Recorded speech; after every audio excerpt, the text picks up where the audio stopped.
ГСП онлайн. Городские новости сейчас. Пятница, 9:00, детский парк. Старт кросса, посвященного Олимпийскому дню, который отмечают во всем мире 23 июня.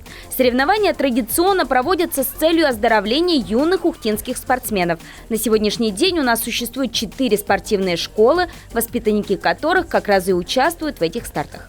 Они, к слову, не только для того, чтобы приучить детей к здоровому образу жизни, но и для того, чтобы проверить, кто из будущих чемпионов может быстрее, выше, сильнее.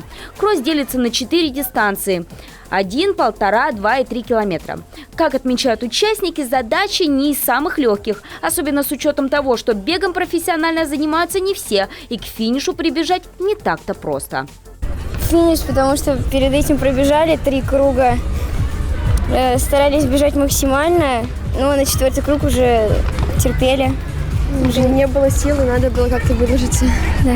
Всего на дистанции в детском парке вышли 390 человек. Это как юные спортсмены от 6 до 17 лет, так и взрослые, которые хотят получить значок ГТО.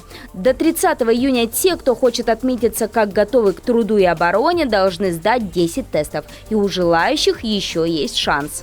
Каждый год мы принимаем именно в это время, а в данный период времени, вот уже неделю мы принимаем на стадионе «Нефтяник», и еще неделя с понедельника по следующую пятницу будем принимать норму комплекса ГТО всех желающих на стадионе «Нефтяник».